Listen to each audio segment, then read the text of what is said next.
आज हम स्टार्ट करेंगे अनुपात और समानुपात। क्या होता है अनुपात और क्या होता है समानुपात। सबसे पहले तो हम देखेंगे कि अनुपात होता क्या है। दो सजातीय राशियों के बीच अनुपात उस संबंध को प्रदर्शित करता है जिससे यह पता चलता है कि यह राशि दूसरी राशि की अपेक्षा कितनी गुनी कम या अधिक है। जैसे मैंने लिखा 4:16, तो इसका मतलब क्या हुआ कि जो ये दूसरी राशि है, यहाँ पर जो ये दूसरी राशि प्रदर्शित हो रही है 4:16 में, जो ये दूसरी राशि है वो पहली की अपेक्षा कितनी गुनी है? 4 गुनी है। कितनी गुनी है? 4 गुनी है। आगे हम बात करेंगे कि अनुपात जो होता है इसको प्रदर्शित करने के लिए इस चिन्ह का उपयोग किया जाए। जैसे 3:4, तो इसको प्रदर्शित करने के लिए इसका प्रयोग किया जाता है। अगर ए और बी दो सजातीय राशियां हैं, अनुपात में एक ही बात याद रखनी है कि दोनों राशि कैसी होनी चाहिए? सजातीय। सजातीय का मतलब ये है कि एक ही जाति की। जैसे इधर अगर लंबाई है तो अनुपात के इधर तो इधर भी क्या होनी चाहिए? लंबाई। ऐसे नहीं है कि इधर तो लंबाई ले ली और इधर ले लिया आपने रुपए ले लिए, ऐसा नहीं चलेगा। अगर इधर रुपए है तो इधर भी क्या होना चाहिए? रुपए होना चाहिए। ए और बी के अनुपात को कैसे प्रदर्शित करते हैं? ए और बी के अनुपात को प्रदर्शित करने के लिए या तो ए अनुपात बी लिखते हैं या लिखते हैं ए बटे बी, यानी या तो ए अनुपात बी या क्या लिखते हैं? ए बटे बी लिखते हैं। जहाँ पर जो ये ए होता है उस ए को बोलते हैं प्रथम पद और बी को क्या बोलते हैं? द्वितीय पद या उत्तर पद। एक क्वेश्चन से समझेंगे। जैसे 10 रुपये और 100 पैसे का अनुपात निकालना है, तो सबसे पहले तो ये देखना है कि ये दोनों कैसे होने चाहिए? सजातीय होने चाहिए। इधर रुपए है और इधर पैसे है, क्या दोनों सजातीय? नहीं है जी। इधर और इधर पैसे, ये दोनों सजातीय नहीं है।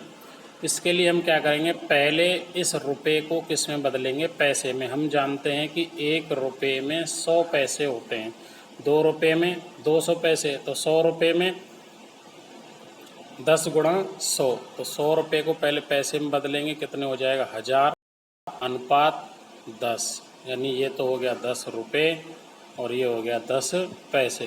तो ये भी पैसे में हो गया और ये भी। अब ये दोनों क्या हो गए? सजातीय। 1 0 से 1 0 कैंसिल हो गया, तो 100:1 कितना आ गया? 100:1। ये जो 100:1 आया है यही इसका क्या है? आंसर है। यानी 100 रुपये और 10 पैसे को हमने किस में बदल दिया? अनुपात में। आप कितना समझ पाए हो? इसके लिए एक होमवर्क के लिए क्वेश्चन है। 50 ग्राम और 2 किलोग्राम में अनुपात ज्ञात करें। यानी 50 ग्राम और 2 किलोग्राम में अनुपात क्या होगा, ये आप खुद करने की कोशिश करें। अब हम आगे पढ़ने जा रहे हैं कि अनुपात कितने प्रकार का होता है। अनुपातों के प्रकार। सबसे पहला होता है सरल अनुपात। सरल अनुपात किसे कहते हैं?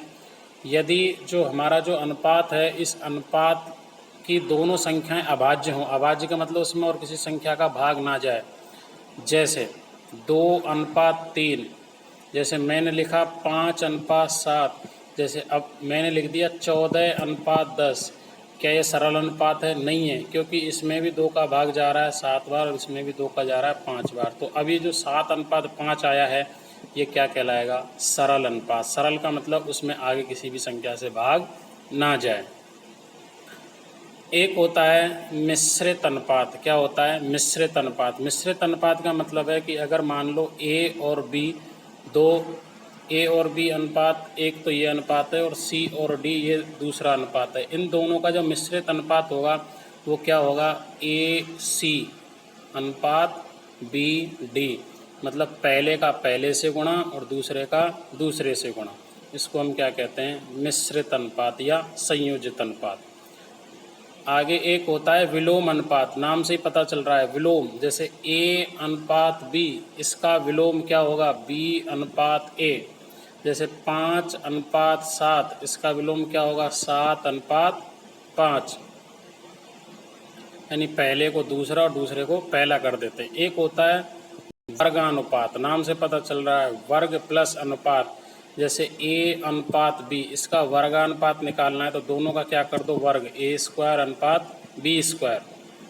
जैसे एग्जाम्पल से समझते हैं 2:3, इसका वर्गानुपात क्या होगा, 2 का अनुपात 4 और 3 का अनुपात 9, ये इसका क्या हो जाएगा वर्गानुपात। आगे है वर्गमूलानुपात अगर निकालना हो, क्या निकालना हो, वर्गमूलानुपात। इसके हम क्वेश्चन करेंगे, उससे और क्लियर हो जाएगा कि वर्गमूलानुपात क्या होता है, मतलब उसका क्या ले लो वर्गमूल। जैसे 16:25 पूछा जाए कि इसका वर्गमूलानुपात क्या होगा, तो 16 का वर्गमूल 4 और 25 का वर्गमूल 5, तो क्या हो जाएगा 16:25 का वर्गमूल अनुपात क्या हो जाएगा 4:5। आगे हम देखते हैं कि घनानुपात क्या होता है, ए अनुपात घनानुपात क्या होगा, ए क्यू अनुपात बी क्यू, ये इसका क्या हो जाएगा घनानुपात। इसको कुछ एग्जाम्पल से समझते हैं। क्वेश्चन है 16:25 का उपवर्ग अनुपात क्या होगा। उपवर्ग अनुपात का मतलब क्या होता है वर्गमूलानुपात, क्या होता है वर्गमूल। तो 16:25 का उपवर्गमूलानुपात क्या हो जाएगा 4:5। नेक्स्ट क्वेश्चन है 343:729 का उपघनानुपात। उपघनानुपात का मतलब क्या निकालना है घनमूल। तो 343 का घनमूल कितना होता है 7 और 729 का कितना होता है 9, तो क्या हो जाएगा 7:9। आगे है 0.043 और 0.00129 का अनुपात कितना होगा। आपसे पूछ रहा है इसका अनुपात कितना होगा, तो इसके लिए हम क्या करते हैं 0.043 लिखा, मैंने कहा इसका अनुपात निकालना है तो इसको बटे में भी लिख सकते हैं 0.0012 और 9। इधर पॉइंट के बाद 3 अंक हैं, इधर पॉइंट के बाद कितने अंक हैं 5। पॉइंट हटेगा यहाँ से और यहाँ से, तो ऊपर कितनी जीरो आ जाएंगी 2 जीरो, कितनी जीरो आ जाएंगी 2 जीरो। तो ये कितना हो गया 4300/129, कितना हो जाएगा 4300/129।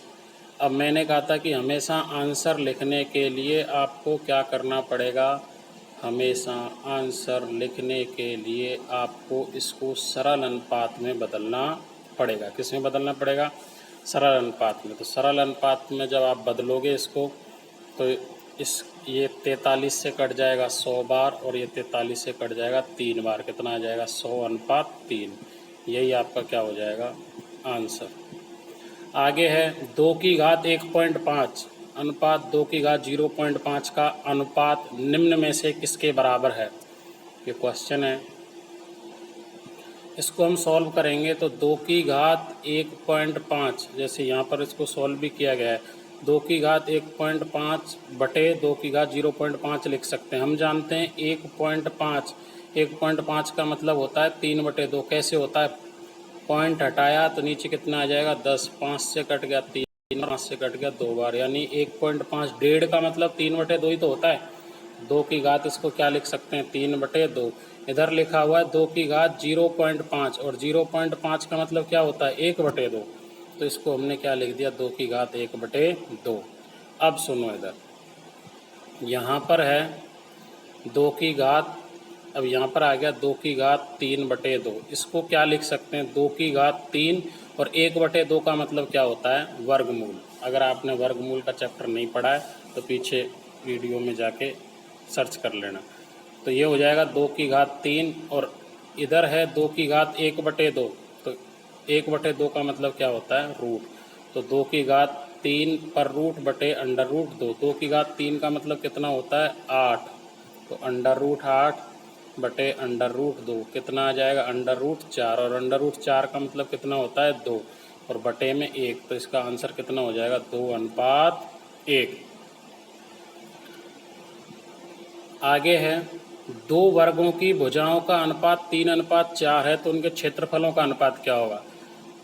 2 वर्ग हैं जिनकी भुजाओं का अनुपात दे रखा है 3:4 और उनके क्षेत्रफलों का अनुपात पूछा जा रहा है। तो वर्ग का क्षेत्रफल क्या होता है भुजा स्क्वायर, मतलब इन दोनों का स्क्वायर करना है।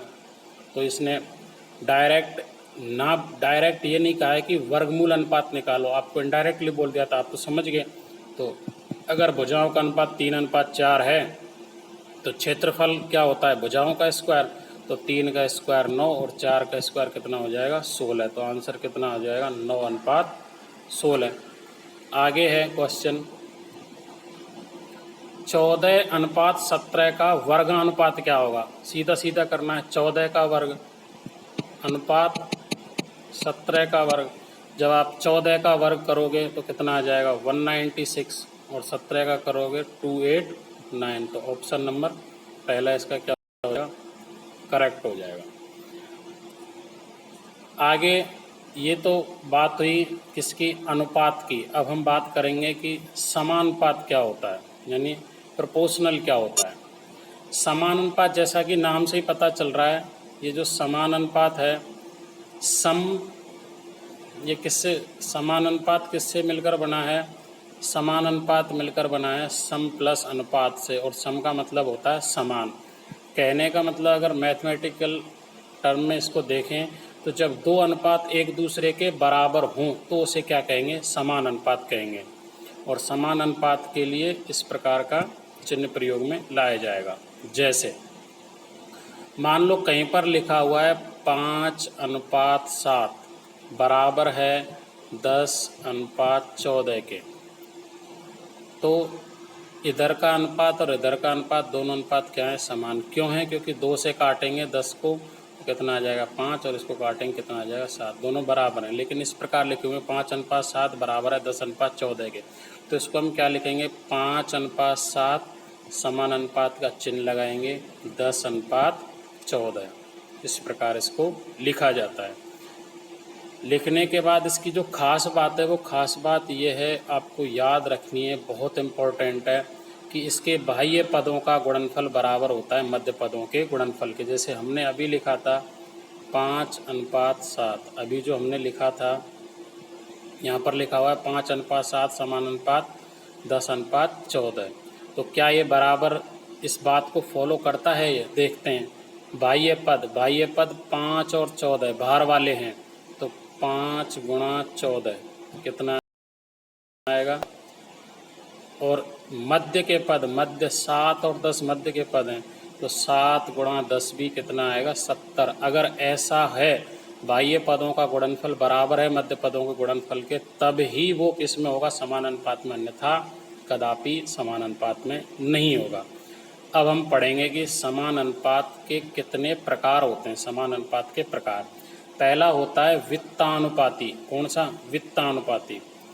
सीधा सा तरीका है वित्तानुपाती को पहचानने का कि पहली और दूसरी राशि का अनुपात दूसरी और तीसरी राशि के अनुपात के बराबर हो। कहने का मतलब ये हुआ कि ए, बी और सी अगर 3 राशियां हैं, ये 3 राशियां वित्तानुपात में हैं, तो ये वित्तानुपात में जब कहलाएंगी जब पहली और दूसरी का अनुपात बराबर हो दूसरी और तीसरी के अनुपात के,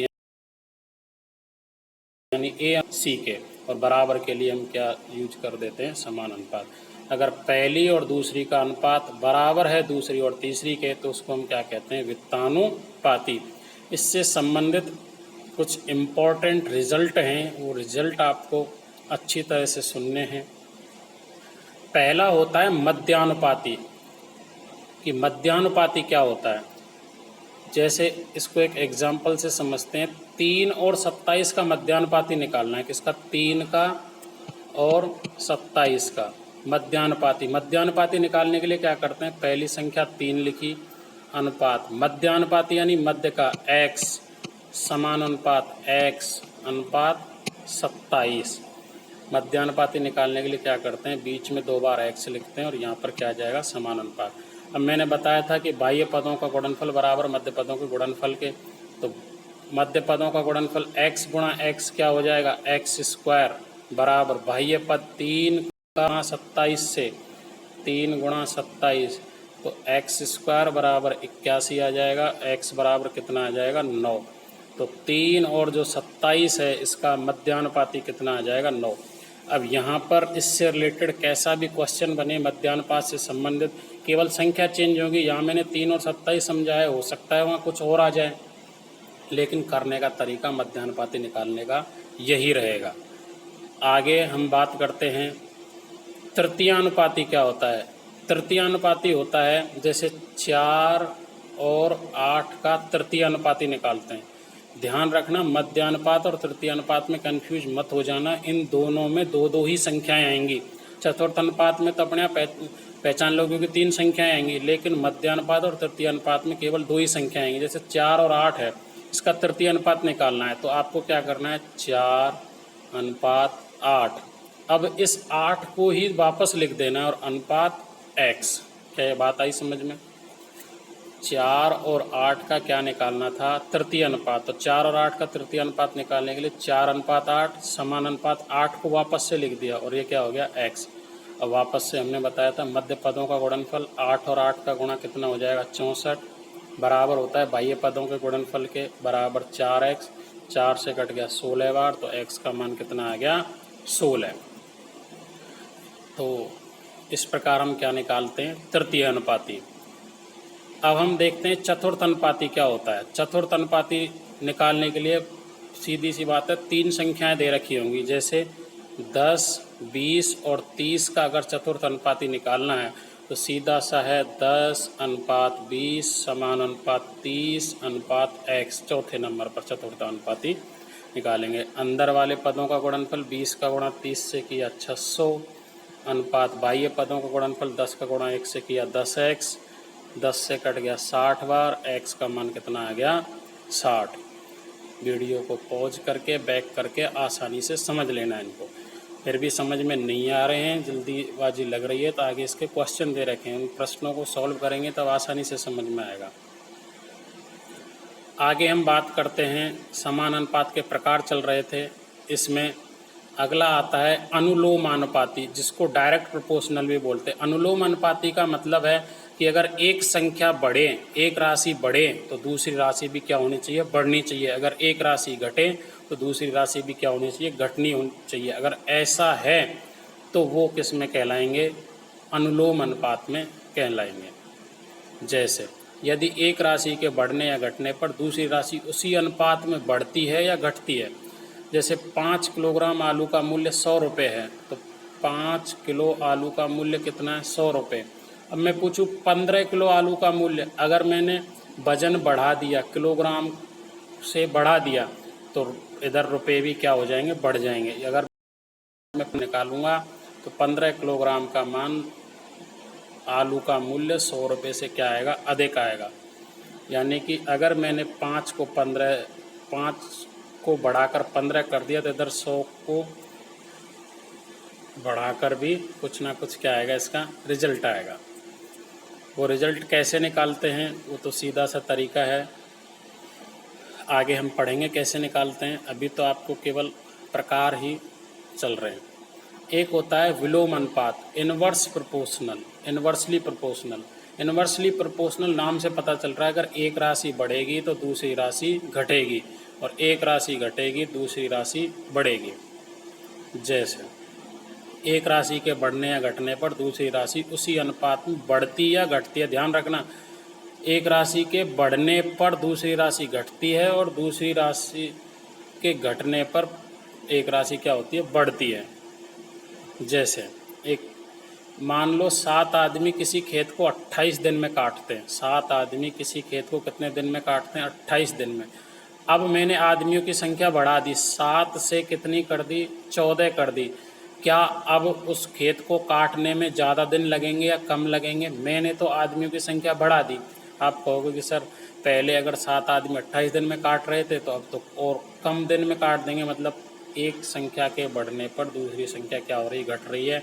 इसको हम क्या कहते हैं, विलोम अनुपाती। क्या कहते हैं, विलोम अनुपाती। और एक एग्जाम्पल से समझते हैं इसको, कि इसको करने का तरीका देखते हैं। 7 आदमी, अब मैंने बताया था कि अनुपात जो समान अनुपात था, उस समान अनुपात में 2 अनुपात होते हैं, एक अनुपात इधर होता है और एक अनुपात इधर होता है। और अनुपात की खास बात थी कि इधर भी सजाती आएंगे और इधर भी सजाती, यानी एक ही जाति के। यहाँ पर है 7 आदमी किसी खेत को 28 दिन में काट रहे हैं, तो आदमी आदमी इधर आ जाएंगे और दिन दिन इधर आ जाएंगे। तो 7 आदमी और 14 आदमी, 14 आदमियों का पूछा जा रहा है। अब क्या करना है आपको, 7 आदमी पहले जगह पर है और यहाँ पर है 7 आदमी किसी काम को 28 दिन में कर रहे थे, तो यहाँ जो चीज़ पहले स्थान पर लिखी है ना, वो इस अनुपात में दूसरे पर आएगी, क्योंकि ये किस में है, विलोम अनुपात में है। 14 आदमी कितने दिन में काटेंगे, मान लो x दिन में काटेंगे, तो इसको इस प्रकार लिखेंगे। अब अंदर अंदर का गुणा 14 का गुणा x से 14x और 7 का गुणा 28 से करके और आपका ये आंसर निकलेगा। इसको करने का एक दूसरा तरीका भी है। दूसरा तरीका यह है, इधर लिखा आदमी और इधर लिखा दिन। यहाँ लिखा 7 आदमी 28 दिन में कर रहे हैं, यहाँ लिखा 14 आदमी कितने दिन में करेंगे, मान लो x दिन में करेंगे। अब यहाँ पर क्या है कि आदमियों की संख्या बढ़ा दी, बढ़ा इस प्रकार का चिन्ह लाएंगे, यानी आदमी की संख्या 7 से क्या कर दी, 14 कर दी। और इधर दिन की संख्या ऑटोमेटिकली क्या होगी, घटेगी, क्योंकि अगर आदमी बढ़ा दिए तो दिन समय क्या लगेगा, कम लगेगा। तो अब इसको सॉल्व करने के लिए एक सीधा सा फंडा अपनाना है कि आप तीर के निशान की तरफ से चलो। अगर तीर के निशान में आप नीचे से ऊपर गए हो तो दूसरी तरफ भी आपको नीचे, मतलब इधर से इधर ही आना है। जैसे यहाँ पर मैंने लिखा है, ये तीर का निशान ऐसे लगाया था, तो 14 गुणा 7 लिखा, तो समान अनुपात में अब इधर तीर का निशान ये है, तो मैं इस सिरे से इस तीर के निशान की तरफ गया 14 गुणा 7। तो अब मुझे इसी बिंदु से इस एरो की तरफ ही जाना है, तो इस इधर ये बिंदु क्या है, 28 अनुपात x। अब यहाँ 7 का 28, 7 का गुणा 28 से और 14 का अनुपात x से सॉल्व करेंगे, दोनों से रिजल्ट क्या आएगा, सेम आएगा। अभी तो मैं फिर कह रहा हूँ, अभी हम केवल आर पढ़ रहे हैं, क्वेश्चन करने का तरीका नहीं है ये तो मैंने बताया है कि विलोम अनुपात कहते किसे हैं। विलोम अनुपात केवल उसे कहते हैं एक राशि के बढ़ने पर दूसरी राशि घटे, और अनुलोम अनुपात किसे कहते हैं, एक राशि बढ़ेगी तो दूसरी भी बढ़ेगी, एक घटेगी तो दूसरी भी घटेगी। एक लास्ट प्रकार है इसका, वो है मिश्र अनुपात। मिश्र अनुपात में क्या होता है, इसमें 2 से अधिक अनुपात होते हैं। क्या होते हैं, 2 से अधिक अनुपात होते हैं। जैसे एक एग्जाम्पल से समझते हैं, 4 आदमी 10 घंटे प्रतिदिन काम करके किसी दीवार को 16 दिन में बना देते हैं। अब तो 4 घंटे प्रतिदिन काम करके 20 दिन में उसी दीवार को कितने आदमी बनाएंगे। ये कह रहा है कि 4 आदमी हैं, 10 घंटे प्रतिदिन काम करते हैं, 4 मैन हैं, 10 घंटे को से लिख दिया, 10 घंटे प्रतिदिन काम करके कितने दिन में डे, यहाँ डी लिख दिया, कितने दिन में बना देते हैं, 16 दिन में बना देते हैं। अब ये कह रहा है कि 4 घंटे काम करके 20 दिन में बनाने के लिए कितने आदमियों की आवश्यकता होगी, मान लो x आदमी की आवश्यकता होगी। वो यही चीज़ यहाँ पर लिखी हुई है। अब यहाँ पर एक बात समझने की है कि अगर यहाँ पर घंटे को बढ़ा दिया जाएगा, घंटे को क्या कर दिया जाएगा, अगर घंटों को बढ़ा दिया जाएगा, यानी अगर आदमी 4 की जगह 8 घंटे काम करने लग जाएं, 4 की जगह कितने घंटे काम करने लग जाएं, 8 घंटे काम करने लग जाएं, तो यहाँ पर आदमियों की संख्या क्या होगी, कम होगी। यानी कि किसी काम को अगर 4 आदमी 10 घंटे में कर रहे थे तो 8 आदमी 10 की बजाय कम समय में कर देंगे। यानी घंटे और आदमी में जो अनुपात है वो कौन सा है, कौन सा है, अभी अभी पढ़ाया था, यहाँ पर विलोम अनुपात है। कौन सा है, विलोम अनुपात है, क्योंकि एक के बढ़ने पर दूसरा क्या हो रहा है, बढ़ रहा है। और दिन और घंटे में कौन सा अनुपात है, समान अनुपात है। तो हालांकि इसको करने का तरीका दूसरा भी है, तो हम दूसरे तरीके से ही करेंगे इसको। अभी तो आप ये समझ लो कि मिश्र अनुपात क्या होता है, विलोम अनुपात क्या होता है, अनुलोम अनुपात क्या होता है, और सरल समान अनुपात की बात चल रही थी क्या होता है। आगे इसके कुछ क्वेश्चन हैं, वो क्वेश्चन देख लेते हैं। कि आपने कितना सीखा। 5 और 10 का तृतीय अनुपात पूछ रहा है, तो आप कॉपी पेन लेके इसको सॉल्व करने की कोशिश करो कि 5 और 10 का तृतीय अनुपात कैसे निकालेंगे। तो 5 और 10 का तृतीय अनुपात निकालने के लिए मैंने बताया था 5 लिखेंगे, अनुपात 10 लिखेंगे, अनुपात इस 10 को दोबारा लिखेंगे और अनुपात क्या लिखेंगे, x लिखेंगे। अंदर वालों का गुणा 10 और 10 का गुणा किया 100 बराबर होता है बाहर वाले के गुणा के बराबर 5x। 5 से कट गया 100 20 बार, x बराबर कितना आ जाएगा 20। आगे हम पढ़ते हैं, अगला क्वेश्चन है 3 और 192 का मध्यानुपाती। मध्यानुपाती निकालने के लिए मैंने क्या बताया था, 3 अनुपात 192 का मध्यानुपाती निकालना है। तो मध्य में x रख के उसको कर दो, डबल कर दो, तो ये 192, ये अंदर वाले का स्क्वायर दोनों का गुणा होगा तो x स्क्वायर बराबर 192 गुणा 3, और 192 गुणा 3 करेंगे और फिर उसका स्क्वायर निकालेंगे तो आपका आंसर आएगा 24। खुद सॉल्व करके देखना इसको। आगे है 12, 14 और 24 का चतुर्थ अनुपाती। चतुर्थ अनुपाती के लिए 12 अनुपात 14 अनुपात 24 12 अनुपात 14 समान अनुपात 24 और अनुपात x।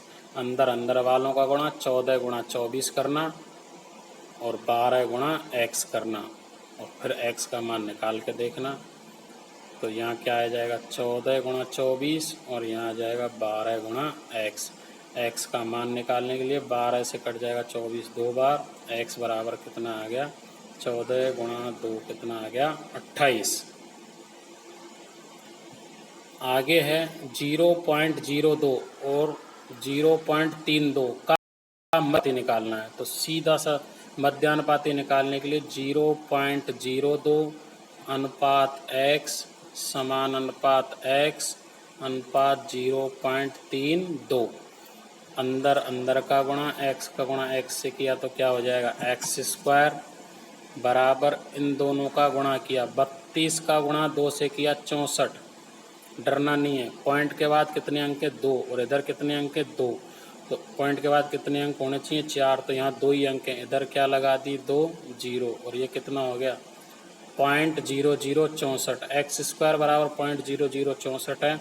वर्गमूल निकालना मैंने सिखाई दिया था। 0.0064 का वर्गमूल इधर से 2 2 के जोड़े, 1 0 का 0 और 64 का कितना आ जाएगा 0.08।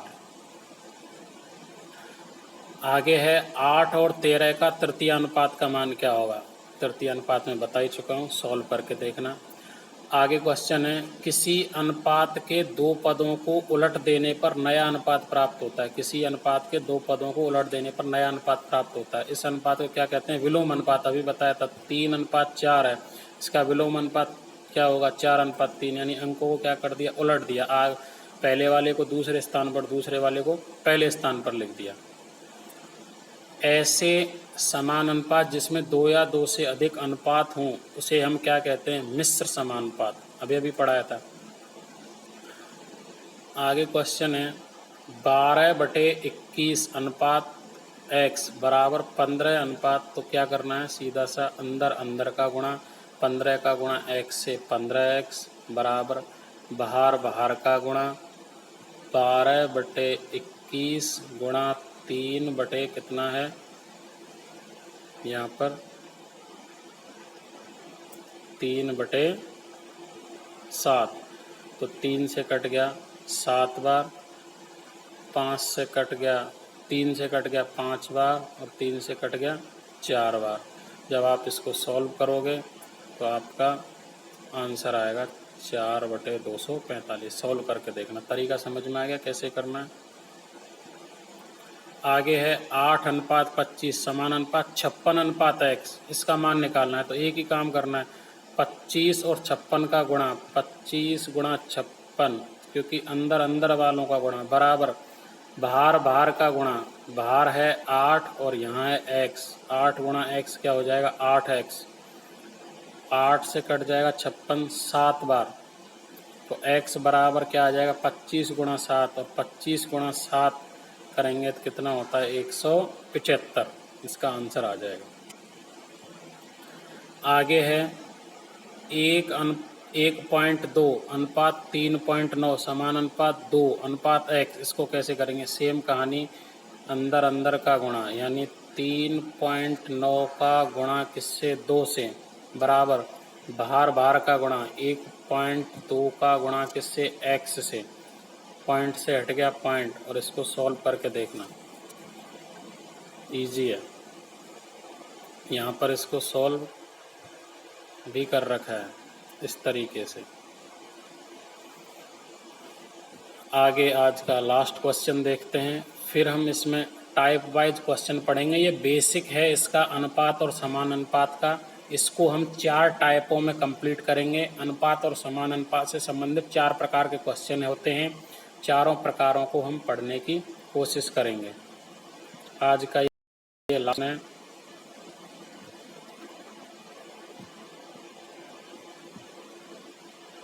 x अनुपात 5 समानुपात 3 अनुपात 2.5 है, तो x का मान ज्ञात करो। आप खुद को इसको करने की कोशिश करना। आज के लिए इतना ही, बाकी आगे देखते हैं।